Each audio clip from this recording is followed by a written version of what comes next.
Geger saat Nikita Mirzani menggebrak publik dengan klaim mengejutkan bahwa anaknya Laura Mezani disebut-sebut dijadikan tersangka. Dan kini pernyataan tersebut justru dibantah oleh pihak kepolisian. Ya, pernyataan ini pun diungkap oleh Kompol Nurmadewi, Humas Polres Metro Jakarta Selatan yang menyatakan dengan tegas bahwa hal tersebut tidak benar adanya. Sementara itu, yang juga menghiasi sekelumit dugaan kaburnya Loli dari rumah aman adalah kabar bahwa Laura yang meminta diadopsi oleh Rasman Arif Nasution. Apakah benar bantahan ini pun cukup untuk memadamkan api kontroversi? Atau justru ada teka-teki yang belum terpecahkan di balik drama hukum yang menimpa Putri Nikita Mirzani ini? Seperti apa pula Nikita Mirzani berbicara perihal putrinya yang kabarnya meminta diadopsi oleh Rasman dan juga istrinya. Apakah Nikita pun menyetujui hal tersebut? Pasalnya, seperti dikutip dari akun media sosialnya, Nikita pun membuka beasiswa pendidikan yang kabarnya untuk membalas rasa kecewanya terhadap Loli yang seolah-olah mempermainkan kerja kerasnya untuk membiayai pendidikannya di luar negeri. Pemirsa, bersama Intens Investigasi, kami hadirkan kabar terkini, terpercaya, dan teraktual. Tetapi sebelumnya, jangan lupa untuk like, subscribe, dan juga share channel YouTube ini.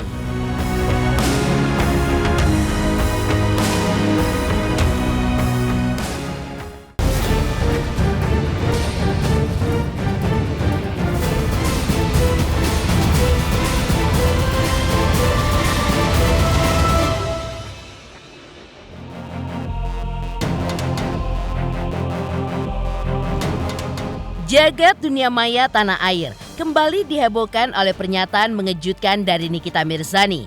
Dalam unggahannya di media sosial terbarunya, Nikita pun mengumumkan sebuah rencana untuk membuka pendaftaran anak angkat yang akan disekolahkan hingga sampai ke perguruan tinggi, lengkap dengan beasiswa penuh dan juga tabungan masa depan.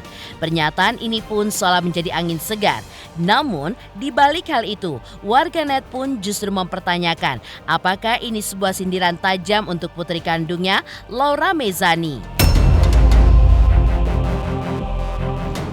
Ya, Nikita dalam akun media sosialnya seperti diketahui juga membuka pendaftaran untuk anak angkat yang mau disekolahkan olehnya. Mendapat beasiswa dari Nikita Mirzani sampai cita-citanya pun terkabul. Nikita juga menegaskan program ini pun hanya untuk anak-anak yang memiliki semangat belajar namun terhalang dengan biaya. Nikita pun juga menyebutkan bahwa program ini terbuka untuk anak-anak dari seluruh Indonesia. Ia pun juga menyinggung tentang banyaknya orang tua yang rela menghabiskan miliaran rupiah untuk menyekolahkan anak mereka, namun hasilnya pun nihil. Seperti yang diduga telah dilakukannya untuk Laura yang diketahui dibiayai Nikita ke sekolah Bonafit yang berlokasi di United Kingdom. Pasalnya, Nikita pun juga menyinggung soal pentingnya menyelesaikan pendidikan ketimbang berpacaran. Karena menurutnya, yang berpendidikan tinggi hingga mencapai S1 atau S2 pun sulit untuk mencari pekerjaan, apalagi yang tidak tamat sekolah. Ambil. Gak apa-apa. Ambil. Sudah mengikhlaskan nih Kak? Ambil. Siapa yang mau ambil. Daripada berhutang ambil aja, biar ngerasain gimana rasanya ngasih, ya kan? Jam segini nggak bisa tidur karena habis ngebadok, ya. Terus atap gue tuh jalan. Gimana kalau gue buka pendaftaran untuk anak angkat yang mau disekolahin, dapat beasiswa dari Nikita Mirzani sampai cita-citanya terkabul. Ada yang mau nggak? Kalau ada yang mau, besok gue akan kasih tahu persyaratannya. Ini hanya benar untuk anak-anak yang mau belajar dan terhalang oleh uang. Well, ini untuk semua daerah dari Sabang sampai Merauke. Tidak terpaku dengan usia, pokoknya yang mau belajar. belajar supaya di negara ini tidak kekurangan anak-anak pintar. Dan kebanyakan anak-anak pintar zaman sekarang ini terhalang oleh biaya. Karena hakikatnya anak di bawah umur itu harus belajar sekolah. Ya, karena anak dibesarkan sama orang tua itu bukan dibesarkan pakai angan-angan ya. Selain dibesarkan pakai kasih sayang juga pakai duit sayang. Udah banyak banget tuh orang tua yang nyekolahin anaknya sampai miliaran tapi anaknya nggak jadi apa-apa. Sebenarnya sebagai orang tua sakit ya, tapi bagaimana, namanya orang tua memberikan yang terbaik ya sudah. Nanti kalau anak-anak ini sudah lulus sekolah, umurnya sudah cukup, mau pacaran kek, mau ngapain terserah. Yang penting selesaikan dulu sekolah. Kejar mimpimu setinggi langit, kejar mimpimu setinggi langit. Ada orang yang tua yang sanggup menyanggupi mimpimu. Belajar sayang ya. Laki banyak, don't worry. Orang-orang yang S1, S2 aja sulit cari pekerjaan, apalagi ini yang gak tamat sekolah. Jadi mumpung aku lagi pengen ngangkat anak asuh dan akan kusekolahkan, plus akan kubukakan asuransi dan akan kubukakan tabungan, akan kutanggung sekolahnya sampai ke tingkat perguruan tinggi. Ya, Nikita dalam unggahan terbarunya juga sempat menyentil lambannya proses hukum atas laporan terkait kasus anak di bawah umur yang dilayangkannya ke pihak kepolisian. Menumpahkan segala kekesalan dan kekecewaannya terhadap pihak berwajib yang dinilainya belum juga menunjukkan perkembangan signifikan selama lebih dari 5 bulan sejak laporan tersebut diajukan. Dalam sebuah caption yang panjang bak sebuah pidato, Nikita pun menulis dengan nada penuh emosi dan juga penuh kekecewaan. Saya ingin menyampaikan bahwa kasus yang saya laporkan terkait anak di bawah umur merupakan masalah yang sangat serius dan memerlukan penanganan segera. Namun, sudah lebih dari 5 bulan sejak laporan saya diajukan, belum ada perkembangan signifikan dan sangat terkesan stagnan. Bahkan sangat mengejutkan bahwa kini anak saya malah dijadikan tersangka dalam kasus ini, yang bagi saya sangat tidak masuk akal. Secara belak-belakan, Nikita pun juga mengungkapkan kecurigaannya bahwa ada pihak tertentu yang sengaja menghambat proses hukum yang ia perjuangkan. Saya merasa ada sesuatu yang menghambat proses hukum ini. Dan saya bertanya-tanya, apakah ada pihak tertentu yang mencoba untuk menghalangi laporan saya? Dalam unggahannya, Nikita pun juga kembali menyentil fenomena hukum di Indonesia yang dinilainya seringkali baru bergerak cepat jika mendapat perhatian publik dan juga viral di media sosial. Apakah memang di Indonesia penanganan kasus baru akan cepat jika sudah viral? Saya berharap tidak ada lagi penundaan dalam penanganan kasus ini dan pihak berwajib dapat segera mengambil langkah yang tepat. Tak butuh waktu lama, unggahan ini pun langsung mendapatkan tanggapan dari pihak kepolisian melalui Kompol Nurmadewi, Humas Polres Jakarta Selatan. Dalam pernyataannya, Kompol Nurmadewi dengan tegas membantah klaim Nikita Mirzani bahwa Laura telah dijadikan tersangka. Sementara itu, dalam postingannya, Nikita pun juga menyebut akan melibatkan pengacara kondang Hotman Paris untuk membantu memperjuangkan kasus ini. Nama Hotman Paris diyakini akan memberikan tekanan lebih besar kepada pihak berwajib untuk segera menyelesaikan kasus ini dengan transparan dan juga dengan adil. Dengan situasi yang semakin panas, publik pun kini hanya bisa menunggu langkah apa yang akan diambil oleh pihak kepolisian maupun Nikita Mirzani selanjutnya.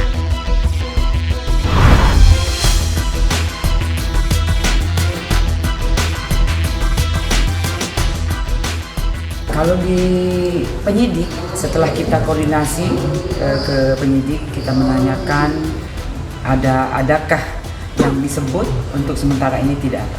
Ya. Anda tidak benar ya Bu kabar tersebut? Iya betul, tidak benar. Drama panjang kasus Laura Mezani kembali memasuki babak yang baru yang penuh teka-teki dan juga kontroversi. Rasman Nasution yang kini menjadi suara lantang bagi Laura mengungkapkan rasa kecewanya setelah mendapati bahwa ruangan tempat Loli dirawat di Rumah Sakit Polri Kramat Jati telah dipindahkan tanpa pemberitahuan terlebih dahulu. Rasman pun juga menyebut bahwa sebelumnya ia pun telah meminta agar Laura ditempatkan di ruang VIP Melati yang sudah dilengkapi dengan pengamanan yang ketat, perawat khusus dan juga fasilitas terbaik demi kenyamanan dan juga keselamatan Loli. Bahkan, ia bersama istrinya telah melihat sendiri ruangan tersebut dan memastikan semuanya pun siap untuk digunakan. Rasman pun juga mengungkapkan bahwa ia tidak diberi akses komunikasi dengan perawat yang mengurus Loli di lokasi baru tersebut. Tak tinggal diam, Rasman pun langsung menghubungi asisten Deputi Kementerian Pemberdayaan Perempuan dan juga Anak untuk meminta kejelasan atas pemindahan tersebut. Lantas pertanyaan besarnya saat ini, apa sebenarnya yang sedang terjadi? Pemindahan ruangan tanpa pemberitahuan, akses komunikasi yang tertutup, hingga dugaan permainan di balik layar yang membuat kasus ini pun semakin penuh dengan teka-teki. Publik pun kini bertanya-tanya, apakah ada pihak yang sengaja untuk menghalangi upaya Rasman untuk melindungi Loli? Ataukah ini hanya bagian dari drama panjang yang belum menemukan babak akhirnya?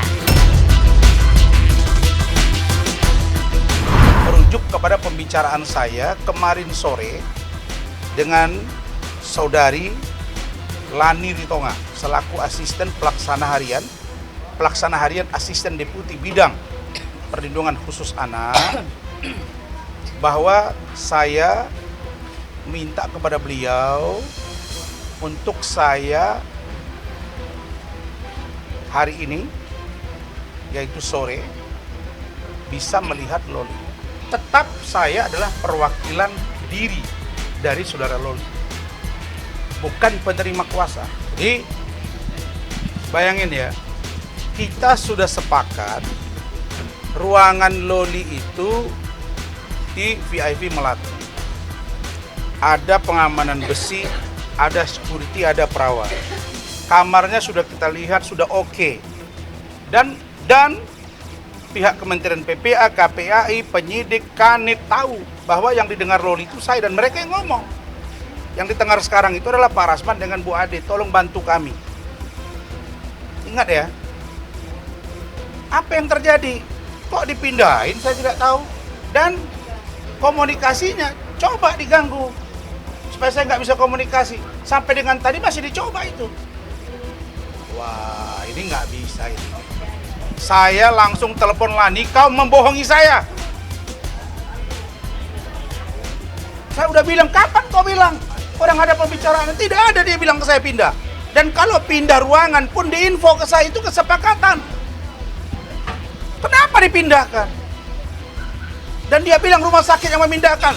Rumah sakit yang memindahkan, Anda harus beritahu. Di sisi lain, Ade Suryani, istri Rasman Nasution juga membeberkan kisah mengejutkan tentang bagaimana Laura Mezani melarikan diri dari rumah aman dan meminta langsung kepadanya dan sang suami. Diceritakan, dalam momen penuh ketegangan itu, Loli pun menggunakan ponsel seorang pengemudi ojek online untuk menghubungi Rasman karena ia sudah berada di depan kantor hukum Rasman Nasution. Ade pun juga mengungkapkan, begitu Loli tiba di kantor, gadis muda itu pun langsung menangis dan menceritakan kondisinya serta penderitaannya yang dialaminya selama berada di rumah aman. Menurut Loli, ia pun ditempatkan bersama orang-orang yang tidak jelas, termasuk mereka yang mengidap penyakit ganas dan bahkan orang dengan gangguan jiwa. Kamis malam kami pulang dari rumah dukanya Pak Alvin Lim. Nah, sampai rumah kami kan jam 10 malam. Kemudian kita persiapan buat tidur kan. Saya mandi, Mbak Rasman semua udah masing-masing kami kan. Tiba-tiba jam 22.30 Mbak Rasman ketok pintu kamar mandi kan. Nih cepetan buruan gitu. Ini si Loli telepon kata gitu kan. Loli mana? Itu Loli si Fadel. Terus saya bilang ke Bang Rasman, hati-hati, jangan-jangan ditelepon bukan Loli atau orang gimana, orang jahat gimana, hati-hati. Coba dulu terus aku lihat gitu, pasti nggak ini si Loli apa enggak gitu. Enggak, soalnya kan di handphone Bang Rasman di telepon kan di voice note. Om, aku Loli om, yang kayak tersebar di IG Abang kan. Nah dia nyetop, dia nggak pakai aplikasi, dia nyetop tukang ojek, minta dianterin lah ke kantornya Bang Rasman. Nah kenapa dia tahu nomor handphone Bang Rasman, kantor Bang Rasman? Karena di Sefos itu ada TV, smart TV yang bisa dibuka YouTube dan lain-lain kan. Dan di situ dia tahu perkembangan semua tentang berita-berita. Waktu Abang wawancara preskon kan di belakang di kantor kan belakang ada banner, ada jelas alamatnya, ada nomor telepon, ada nomor handphone, semua lengkap. Nah disitulah si Loli menghafal nomor handphone Bang Rasman, terus dia catat alamat Bang Rasman, itulah ditujukan kepada si Kang Gojek. Ya kita kan datang bukan ujuk-ujuk langsung geret dia kan kantor polisi kan. Itu kita tanyain lah tuh si Loli ada apa, kenapa. Dari situ dia bercerita semuanya dengan menangis, dengan keadaan tertekan, dengan keadaan linglung, dekil, cemas gitu kan. Kita tanya dia pengen katanya kalau bisa sih ke rumah om aja, tertekan, dia panik, dia juga menangis waktu itu. Aku nggak sanggup om, aku nggak tahan om, aku nggak tahan tinggal di sana, kata gitu. Aku digabungin sama ODGJ, orang HIV, terus katanya ada sakit sipilis juga, tuh tepatnya kotor, jorok, pokoknya jorok gitu. Makanya aku stres, aku nggak sanggup, aku nggak bener om, aku nggak mau balik. Sementara itu, kini semua mata juga tertuju pada langkah-langkah yang akan diambil oleh Rasman untuk memastikan keselamatan dan juga kenyamanan Laura di tempat yang baru. Lantas, bagaimana Nikita Mirzani menjelaskan terkait dirinya yang dilaporkan oleh Rasman Arif Nasution? 3 juta subscriber, luar biasa sekali 3 juta.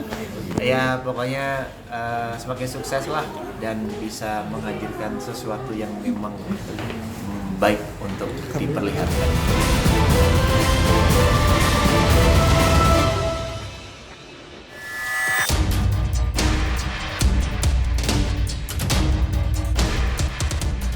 Nikita Mirzani sebelumnya dikabarkan menganiaya Rasman Arif Nasution dan juga istrinya di Polres Metro Jakarta Selatan.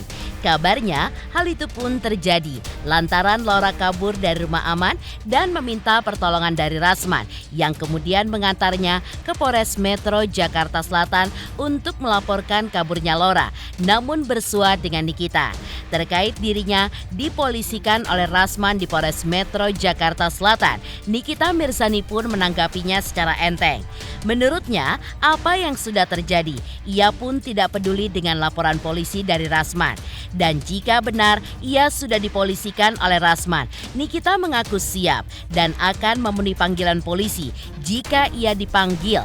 Dan ia pun juga tidak gentar untuk menghadapi Rasman di ranah hukum. Ya nggak gimana-gimana. Ya gimana kan udah terjadi. Terus akhirnya dilaporin Ami, gimana Mi? Ya laporin aja. Rasman masih dipercaya omongannya, dia kan udah terdakwa dia. Gimana itu dia? Ya kalau dilaporin nanti tinggal datang. Nanti nggak takut sama sekali nih kak ya? Masa sama Rasman takut. Mau datang Ami? Datang kemana? Ke Polres. Ngapain lu ke Polres lagi? Kan ada jadwalnya Ami. Sementara itu, kuasa hukum Rasman Arif Nasution juga mengklaim bahwa kliennya membela orang yang benar, yaitu Laura Mezani. Ia pun juga mengungkapkan alasan Laura bisa kabur dari rumah aman, karena Laura pun merasa terancam. Kuasa hukum Rasman juga mengungkapkan Nikita Mirzani diduga sudah melakukan penganiayaan terhadap Rasman dan sudah membuat laporan polisi. Dan kuasa hukum Rasman memperingatkan Nikita Mirzani bahwa dalam laporan polisi yang dilayangkan Rasman, Nikita pun dijerat dengan pasal penganiayaan yaitu pasal 351 KUHP, di mana unsur dan TKP-nya pun sudah jelas. Karena itu, kasus ini pun akan dikawal kuasa hukum Rasman untuk memperlihatkan bahwa tidak ada orang yang kebal hukum di negara yang menjunjung tinggi hukum ini, serta tidak ada orang yang bisa seenaknya untuk menghina, menghujat, apalagi sampai main hakim sendiri. Di hari ya, saya mau tunjukkan sama Indonesia, seluruh Indonesia, ini Bang Rasman ini bela orang benar. Kenapa sampai Loli itu bisa lari dari safe house?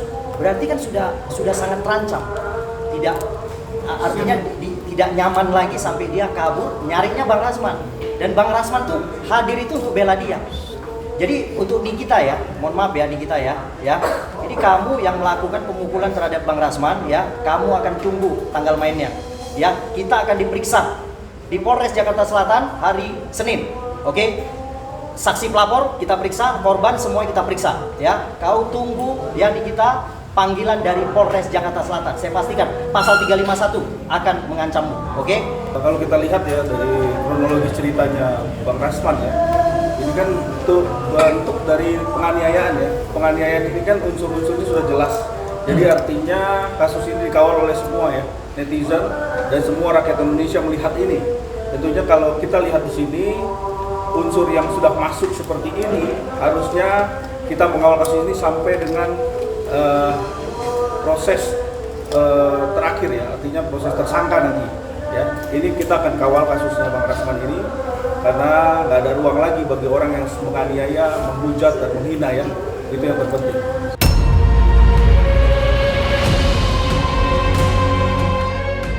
Demikian pemirsa, kabar terkini, terpercaya, dan teraktual yang kami hadirkan hari ini.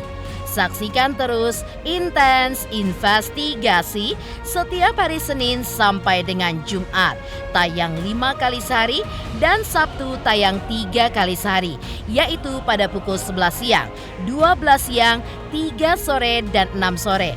Tentunya hanya di YouTube channel.